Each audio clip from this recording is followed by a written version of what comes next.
সালা ওই কেন বে তোর সালা কেন সালা যা সালা খেলে যা সালা মুসলা সালা সালা মুসলা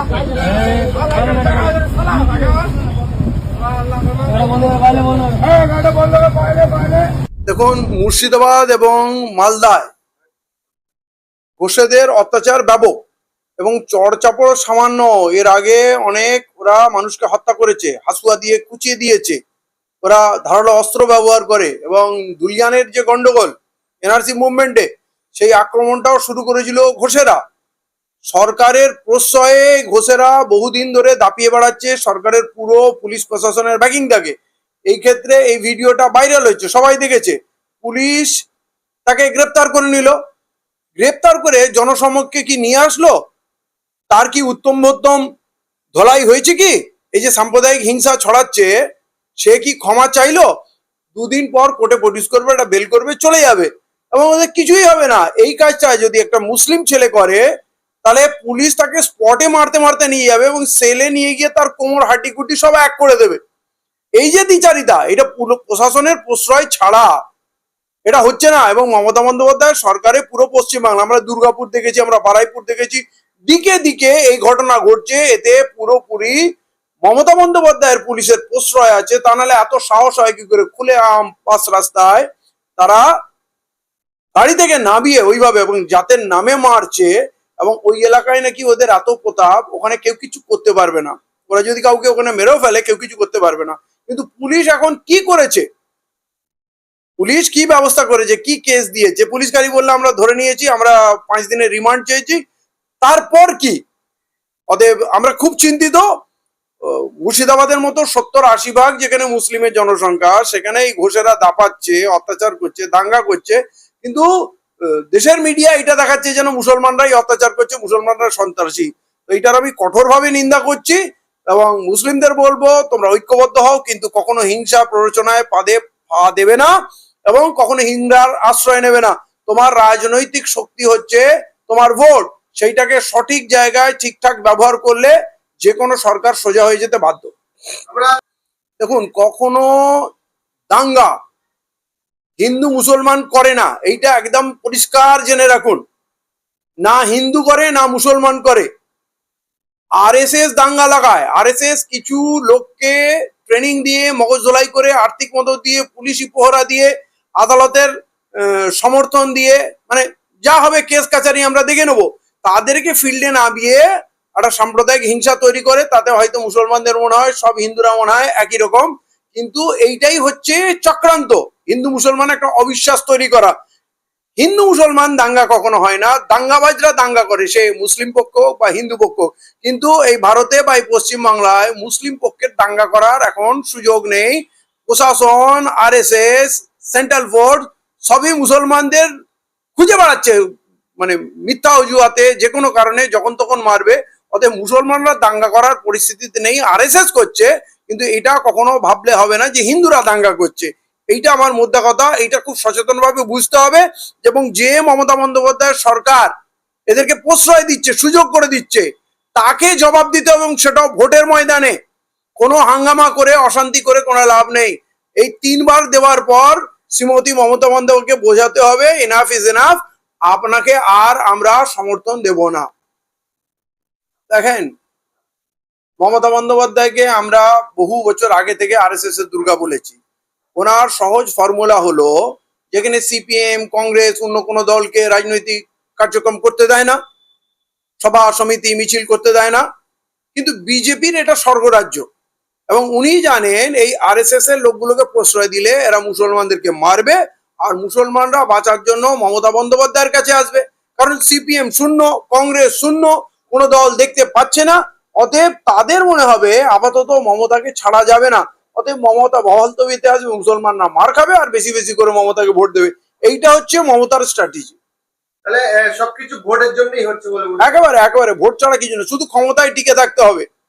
কিছু ভিক্ষাবৃত্তি দাও, কিছু ইমাম মসজিদকে টাকা দিয়ে দাও, কিছু পুরোহিতকে দাও, কিছু ক্লাবকে দাও, কিছু গুন্ডাবাড়িকে দাও, তাদেরকে পঞ্চায়েত লুটের ব্যবস্থা করে দাও, আর সাধারণ মানুষ হাহাকার করবে, মার খাবে, আর তারা বলবে বাঁচার জন্য। এখন তো একদিকে বিজেপি আর একদিকে মমতা, বিজেপির দিকে তো মুসলমানরা যেতে পারবে না, অতএব মমতাকেই অবলম্বন করে দাঁড়িয়ে আছে। এর মজাটা মমতা নিচ্ছে, আর মমতাই এই আরএসএস কে সাজিয়ে রেখেছে, প্রশ্রয় দিচ্ছে। মুর্শিদাবাদের জেলা পরিষদ থেকে 237 কোটি টাকা ফেরত গেল। আপনি ভাবেন, যেখানে ফান্ডের হাহাকার, টাকার হাহাকার, এত বড় মুর্শিদাবাদ জেলা এত পথঘাট ভেঙে চুরমার হয়ে যাচ্ছে, 237 কোটি টাকা ফিরে গেল। তার মানে কি উন্নয়ন তাদের মাথায় নেই? তোলাবাজি করে তাদের পার্টি চলে, তাদের সংসার চলে, তাদের থার্ড বার চলে। অতএব কাজের দিকে মন নেই। কোথায় কার জমি দখল করবে, কোথায় কার বাড়ি দখল করবে, কোথা থেকে ইটের পয়সা, পাথরের পয়সা, বালির পয়সা, মন তো এইদিকে পড়ে আছে। প্রকল্পে কোন টাকা লাগবে, টাকা দেখুন আসে, একটা বাজেট করে আসে, উন্নয়নের নিরিখে আসে, কিন্তু এদের উন্নয়ন তো মাথায় নেই। এরা কি করে করবে? এদের খেয়ালই নেই যে কোন টাকাটা কোথায় ইউজ করবে।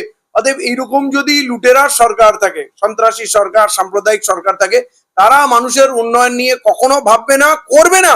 আপনি বলুন, রাস্তা হলে কি হিন্দুর রাস্তা হবে না মুসলমানের রাস্তা হবে? নিশ্চয়ই হবে না। এরা উন্নয়ন চায় না, এদের এদিকে কোনো মন নেই। আপনি যদি সব চোর ডাকাতদের এনে পঞ্চায়েতের নেতা করে দেন, জেলা পরিষদে বসিয়ে দেন, আপনারা যদি পঞ্চায়েত সমিতির নেতা বানিয়ে দেন সব ডাকাতদের, তো তারা উন্নয়নের কি বুঝে আর কি করে করবে? এইভাবেই তো টাকা ফেরত যাবে। আমরা সূত্র মারফত খবর পেলাম যে আপনি মুর্শিদাবাদের যে কোনো বিধানসভায় আজাদ সমাজ পার্টি থেকে, যেটা আপনার চন্দ্রশেখর আজাদের দল, পশ্চিমবাংলায় আপনি দায়িত্ব রয়েছেন, আপনি সেই জায়গায় কোনো একটা বিধানসভা থেকে প্রতিদ্বন্দ্বিতা করবেন। তো এই মুর্শিদাবাদ থেকে টাকা ফিরে যাচ্ছে, কি বলবেন মুর্শিদাবাদের মানুষকে? মুর্শিদাবাদের মানুষকে ভাবতে হবে যে যারা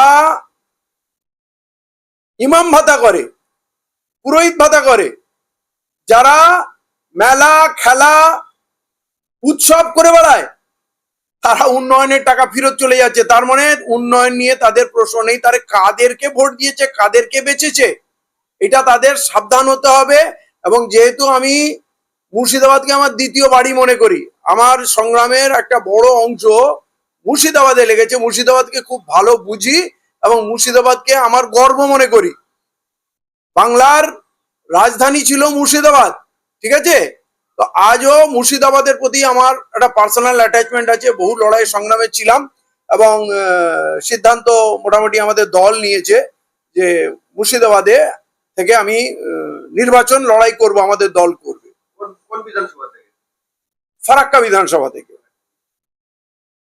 তো মুর্শিদাবাদের ফারাক্কা বিধানসভা থেকে আপনি লড়াই করবেন, আপনি বলছেন আপনার দ্বিতীয় বাড়ি, আর সেই মুর্শিদাবাদে পয়সা ফেরত যাচ্ছে, সেই মুর্শিদাবাদে হিন্দু মুসলমানের সম্প্রীতি নষ্ট হচ্ছে, টোটাল আপামর মুর্শিদাবাদ পার্টি। মানুষের সমস্যা হচ্ছে ক্ষুধা, মানুষের সমস্যা হচ্ছে সন্ত্রাস দ্বারা পীড়িত, চাকরি চুরি হয়ে যাচ্ছে, স্কুলে টিচার নেই, হাসপাতালে ওষুধ নেই।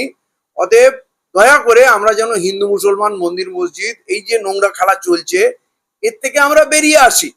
আমরা যদি ঐক্যবদ্ধ হই, এই ধর্মের নামে রাজনীতি বন্ধ হবে, তখন আমাদের উন্নয়নের কথা আসবে।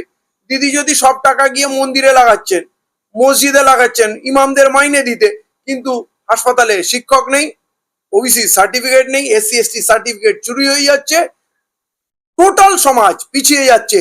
মদ গাঁজা আফিমের রমরমা ব্যবসা, গুন্ডাগার্দি চরমে, মহিলাদের সুরক্ষা নেই। আমরা এইটা নিয়ে কাজ করি না। আর এটা যদি রুখতে হয়, আমাদের সম্প্রীতি ভালোবাসা দরকার।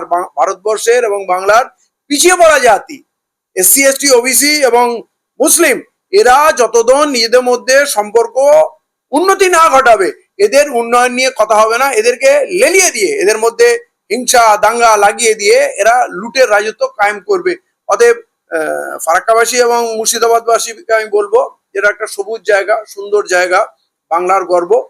এইটাকে আপনারা কলঙ্কিত হতে দেবেন না। নিজেদের মধ্যে সম্পর্কের উন্নয়ন ঘটান এবং আপনার আগামী প্রজন্মের, আপনার সন্তানের শিক্ষা কি হবে, তার চাকরির কি হবে, তার রোজগারের কি হবে, এইটা নিয়ে বেশি করে ভাবুন।